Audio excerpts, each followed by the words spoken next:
Monsieur Kintaro Ogata.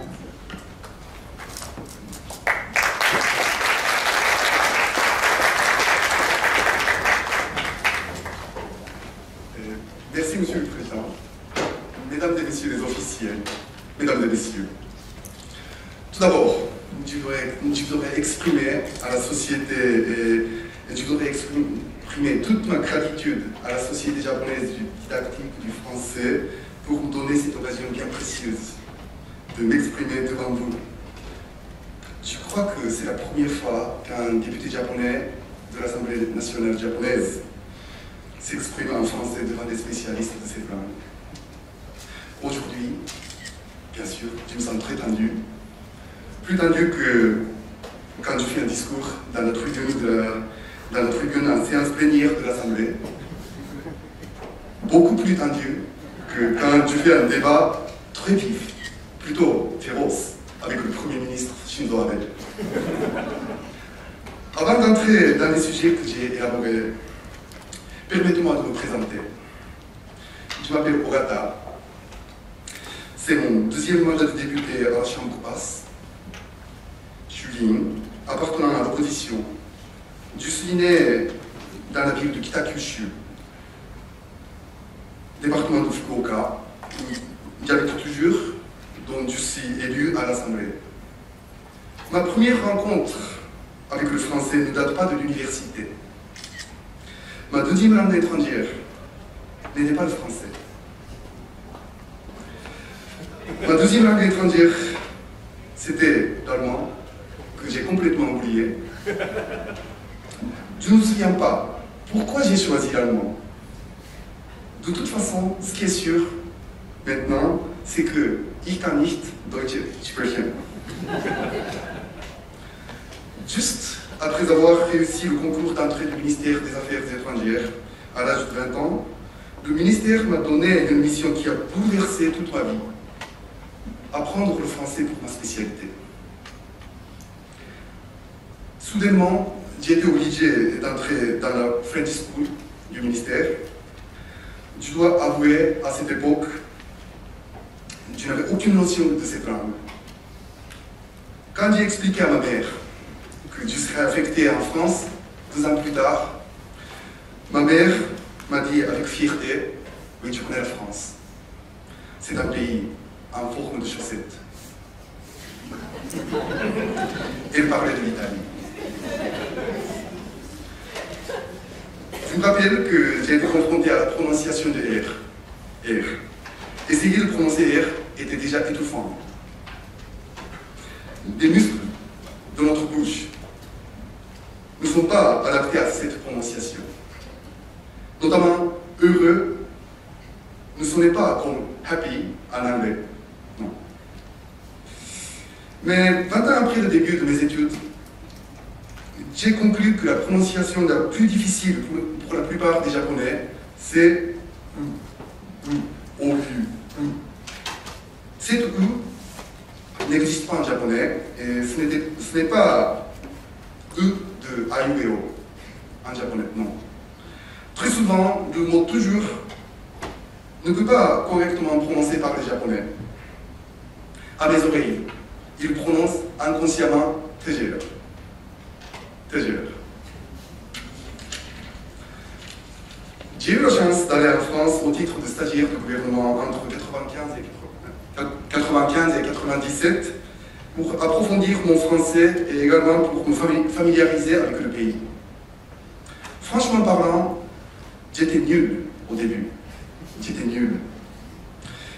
Se débrouiller n'était pas à la hauteur de cette expression. Nous tromper au guichet de la SNCF. Faire la conversation 3 minutes, tout simplement pour acheter un paquet de cigarettes. Je rencontrais ce type d'expérience quotidiennement.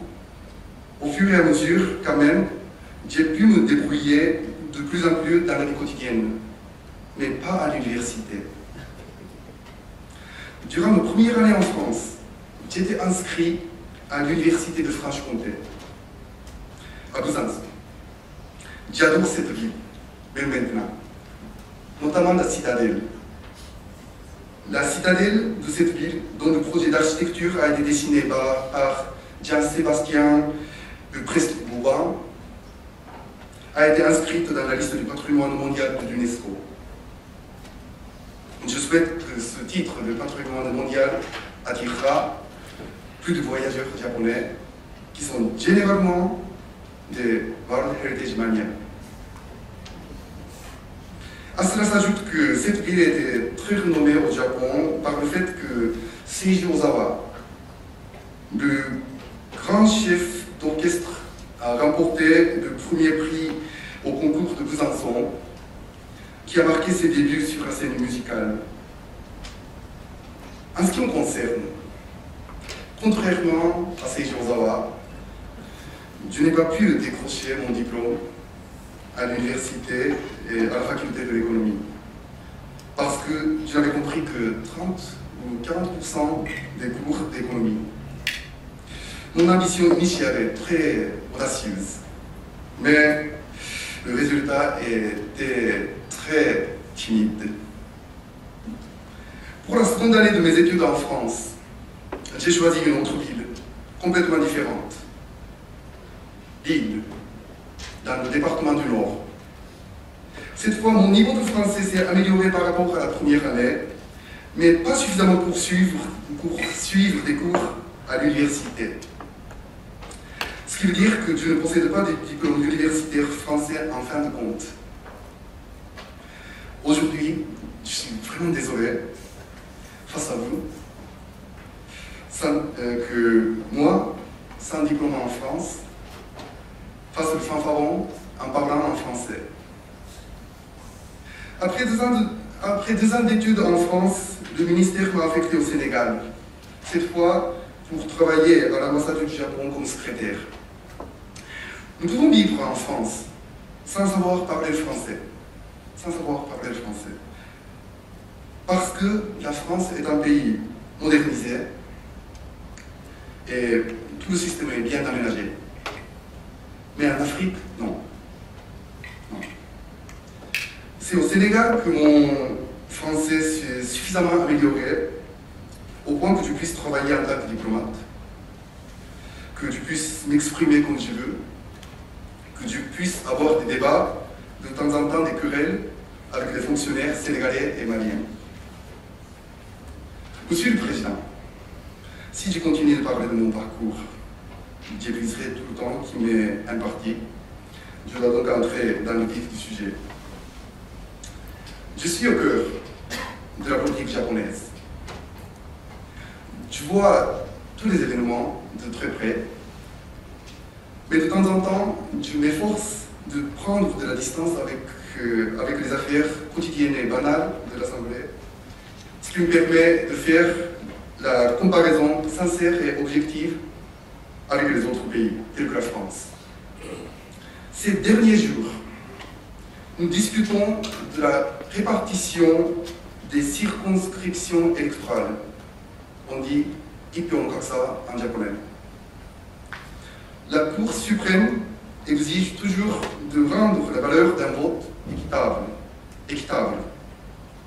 Par exemple, le nombre d'électeurs d'une circonscription ne doit jamais dépasser de plus de 2 fois celui d'une autre circonscription.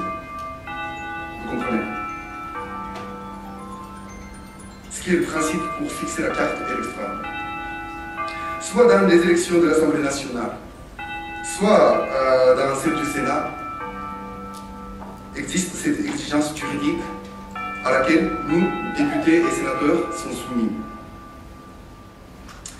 Si nous lisons la Constitution de la Ve République, nous nous rendons compte que l'idée principale est différente. L'article 24 de la Constitution énonce, je cite, « Les députés à l'Assemblée nationale, dont le nombre ne peut excéder 577, sont élus au suffrage direct. Le Sénat, dont le nombre de membres ne peut excéder 348, est élu au suffrage indirect. Il assure la représentation des collectivités territoriales de la République. C'est l'article 24 de la Constitution. Par conséquent, l'égalité est strictement maintenue parmi les circonscriptions de l'Assemblée nationale en termes de population, comme nous le faisons au Japon. Mais un autre système est adopté au Sénat, parce que, je répète, il ne représente pas le peuple, la population, non, mais les collectivités territoriales. Plus simplement, le territoire. Le Sénat représente le territoire. Tout en évitant d'entrer dans les détails, je vous demande de noter que le Sénat représente toutes les collectivités territoriales et que, compte tenu du nombre très élevé de communes, 35 000 en France, 1800 au Japon, les zones rurales sont surreprésentées au Sénat français. Aux États-Unis aussi, l'État de Wyoming, dont la population est de 500 000 habitants, et l'État de Californie, dont la population est de 40 millions d'habitants, envoient le même nombre de sénateurs au Sénat national. Derrière ces deux systèmes, il y a toujours la même idée. Le Sénat ne représente pas le peuple, mais quelque chose d'autre. Les collectivités territoriales, l'État ou le territoire. Au Japon, il n'existe pas de chambre qui représente les collectivités ou le territoire, non. L'Assemblée et le Sénat, les deux chambres représentent le peuple, ce qui exige toujours de réduire les écarts en termes de population entre les circonscriptions dans tous les systèmes électoraux. Je vous demande maintenant, ce que sera l'avenir du département de Totoriken si nous continuons d'appliquer ce système. Totori voit sa population continuellement diminuer. Dans les conditions actuelles, Totori, d'un côté, ne pourra envoyer qu'un seul député à l'Assemblée nationale dans un prochain avenir. Tokyo, de l'autre côté, enverra 32 députés à l'Assemblée nationale. Ces dernières années, nous sommes engagés dans le débat sur la réforme de la Constitution. Dans le cadre de ce débat, j'ai la conviction, en prenant pour exemple la France, que créer une chambre qui représente non pas le peuple, mais les collectivités sera notre impératif. Pour ne pas laisser derrière des petits départements dont la société est vieillissante, qui voient leur population s'amenuiser. Faire aboutir au Parlement les voix des régions sous-peuplées, telles que Totori, Kochiken, Sagaken, ça doit être un véritable défi pour nous. Maintenant, j'aborderai un autre sujet, la comparaison de la composition de l'Assemblée nationale avec le Chunin du Japon.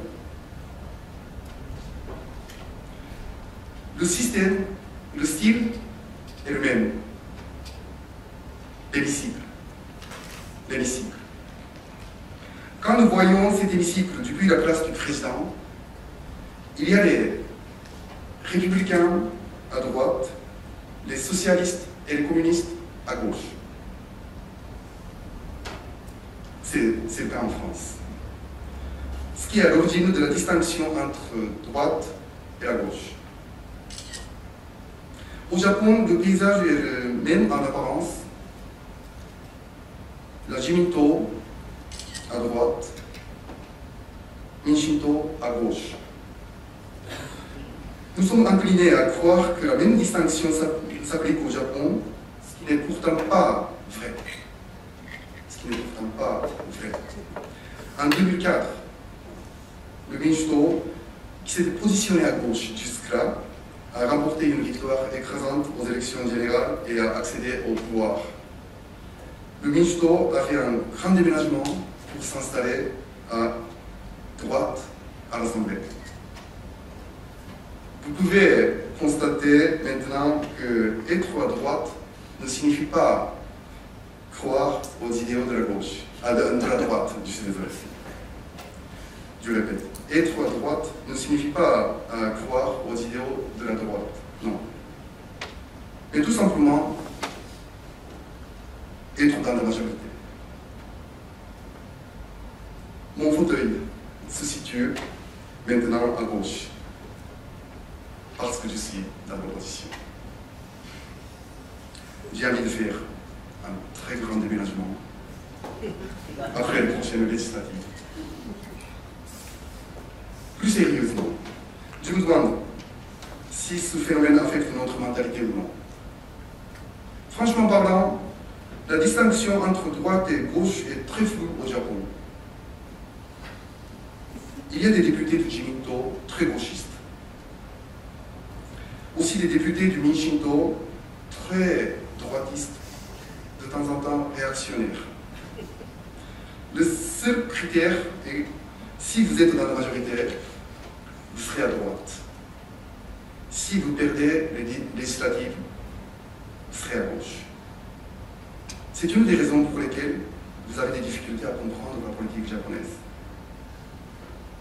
Il n'y a ni gauche éternelle, il n'y a ni droite éternelle.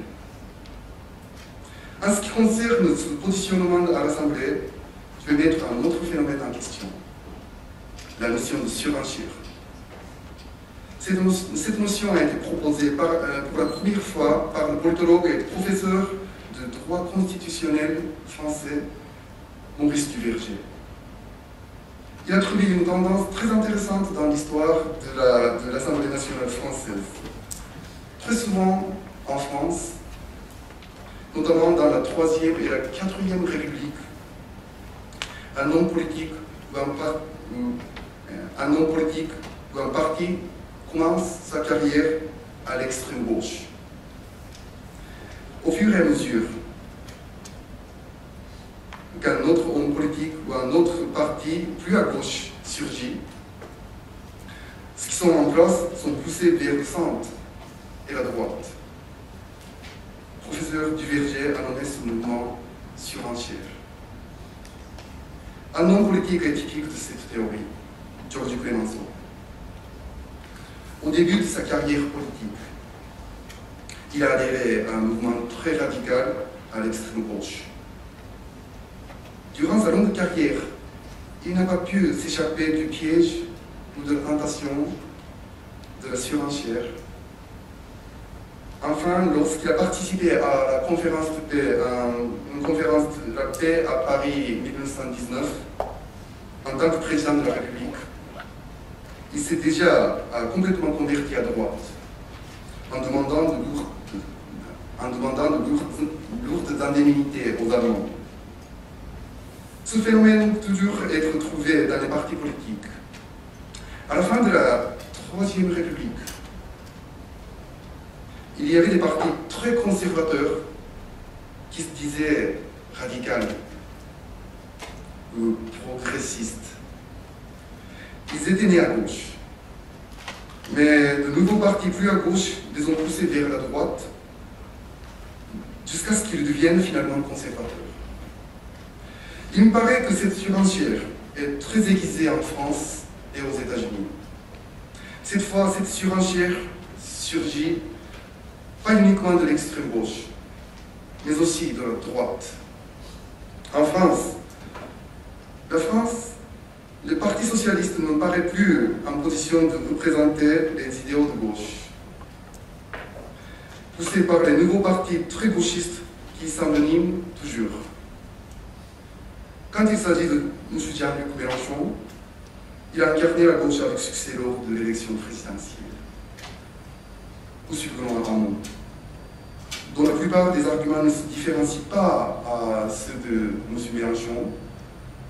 Il ne pouvait plus être le porte-parole de la gauche car il est considéré comme insider de la politique française. Dans la droite aussi. Les républicains sont toujours exposés à la surenchère venant de l'extrême droite. Tout en essayant de parler au nom de la famille de droite, L'image de M. François Fillon, a été fortement ébranlée par la présence de l'extrême droite très forte. Malgré la victoire de M. Emmanuel Macron, le champ d'activité des vrais centristes se rétrécit de plus en plus à cause de surenchères plurielles qui sont envahissantes. Dans le précaré historiquement réservé aux centristes, il y a des embouteillages à cause de flux de socialistes et de républicains qui ont du mal à exister dans leur sphère d'influence originale. Pourquoi ce phénomène? Pourquoi ce phénomène? Même aux États-Unis, les deux outsiders de la politique washingtonienne ont achevé leur remarquable percée lors de l'élection présidentielle, comme vous le savez, Bernie Sanders et bien sûr Donald Trump. Partout dans le monde, la mondialisation avance. La concurrence se fait plus sévère que jamais. Le clivage et la rupture, plutôt la fracture sociale, ça c'est palpable partout dans le monde. En résumé, beaucoup de gens voudraient se sentir soulagés en écoutant des messages très radicaux, très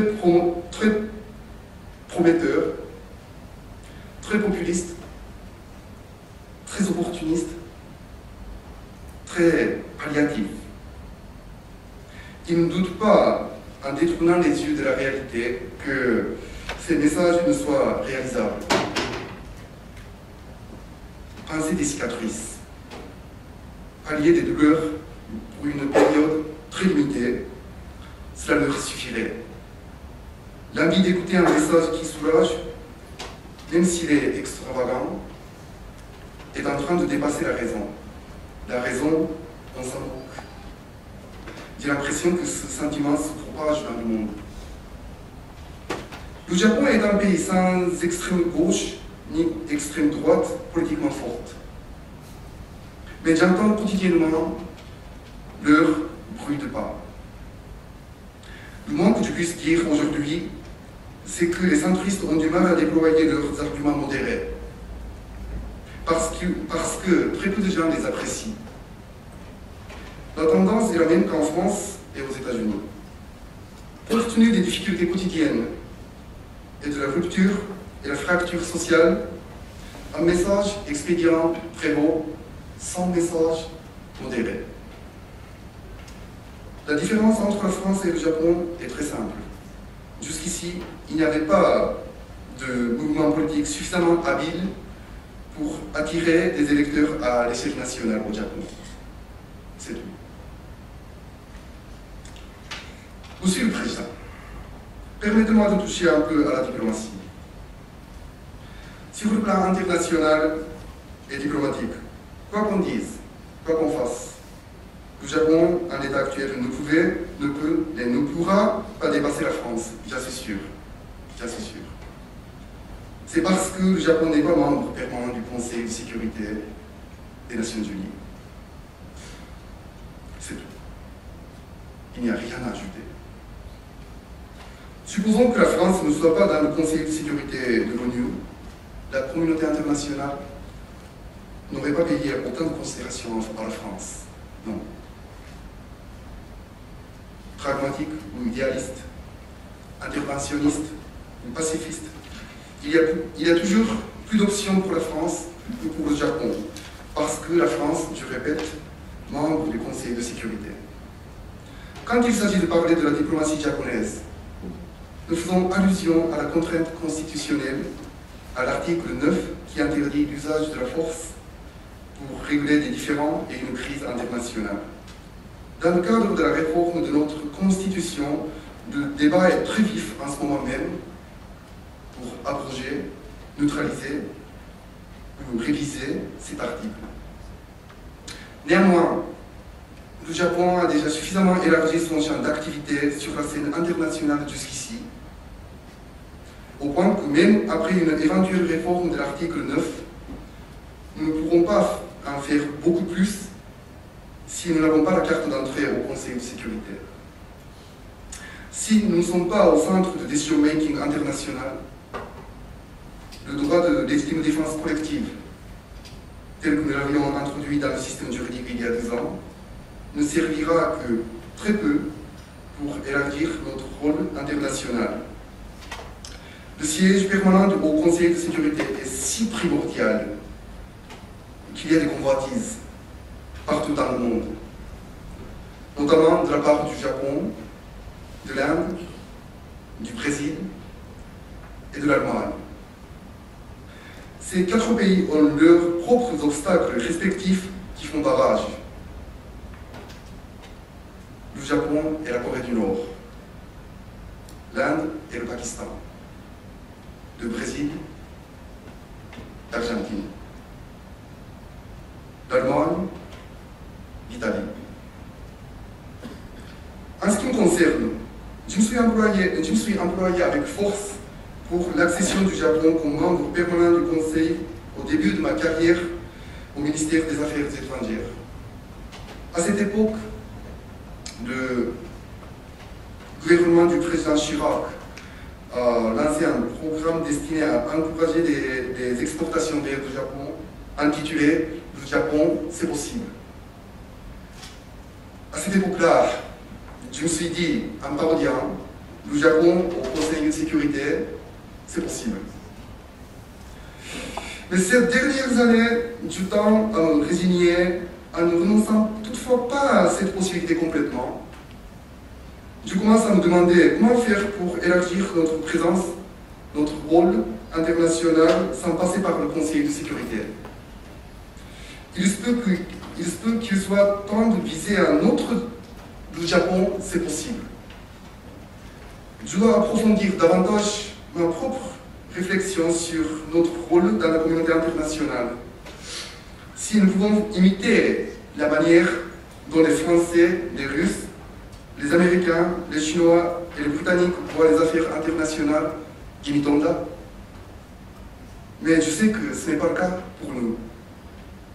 Monsieur le Président, finalement, je voudrais parler très librement de l'avenir de la langue française. Très librement. J'ai vécu en Afrique pendant 2 ans. Sur la base de mes expériences inoubliables, j'ai la conviction que l'avenir de la langue de Molière ne réside pas uniquement en France, non. Et que cette langue ne doit jamais être monopolisée par la République française. J'ai constaté qu'il y a plusieurs langues françaises dans le monde. Comme il y a un anglais des Britanniques, celui des Américains, celui des Indiens, celui des Singapouriens, le Singlish, que j'ai du mal à distinguer. Durant mon séjour au Sénégal, je me suis rendu compte de la variété plus ou moins large du français en termes de vocabulaire, de grammaire, même de prononciation. Cette variété doit être respectée comme une forme de français. Les Français disent très souvent « rejetons la pensée unique ». Rejetons la pensée unique, en faisant allusion à l'invasion linguistique de l'anglais. Je suis totalement d'accord avec cet argument. Connaître le français est un atout pour moi. Cette connaissance ouvre mes yeux à des autres points de vue quand il s'agit de voir les actualités internationales.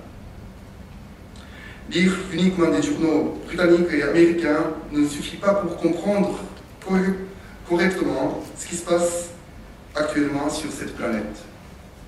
La diversité culturelle, sociale ou linguistique est donc requise dans un monde vraiment mondialisé. Mais j'ai envie de mettre un autre accent sur une autre diversité. Cette diversité doit se trouver à l'intérieur même de la langue française. Dans le cadre de l'éducation universitaire, de moins en moins d'étudiants japonais choisissent le français comme deuxième langue étrangère. L'image de la France est profondément ancrée dans des stéréotypes traditionnels, tels que le palais de Versailles, la tour d'Eiffel, les vins, les chansons, la mode, etc., etc., etc. Mais nous ne pouvons plus vendre l'image de la langue avec ces stéréotypes totalement démodés. Totalement démodés. Réfléchissons ensemble à la raison d'apprendre le français au Japon. Pour savoir chanter aux Champs-Élysées, je le fais très souvent au karaoké. Plus, tout simplement pour surprendre mes amis. Mais je suis parmi les rares japonais. Il faudrait avancer d'autres thèmes pour vendre le français, n'est-ce pas? À quoi servirait de savoir parler le français? Pour faire du business, bien sûr, parce que le français est parlé globalement, notamment en Europe et en Afrique. Récemment, je suis allé à Maurice, pour une mission officielle de l'Assemblée, et j'y ai trouvé une autre francophonie très liée au continent indien, ce qui est inimaginable pour la plupart de nos compatriotes. La francophonie diversifiée sera requise pour que le français soit choisi par les futurs étudiants japonais, dont les intérêts individuels varient. J'ose dire. Rejetons le français monopolisé. Rejetons une autre forme de pensée unique. Et essayons la francophonie diversifiée. C'est mon message. Monsieur le Président, Mesdames et Messieurs, finalement, je vous remercie de votre patience pour avoir écouté mon mauvais français très attentivement. Je ne suis pas sûr d'avoir pu bien élaborer mon allocution, tout en sachant que j'ai commis tellement d'erreurs aujourd'hui sur le plan du vocabulaire et de la prononciation. Je dois avouer que j'ai voyagé en France en 2004 pour la dernière fois, et que le niveau de mon français s'est dégradé peu à peu depuis. Malgré cela, je suis fier d'être parmi ceux qui ont le français en partage. Aujourd'hui, je me sens très à l'aise, entré par vous-même. Je vous en remercie infiniment. Merci beaucoup. Merci beaucoup pour ce beau discours, monsieur.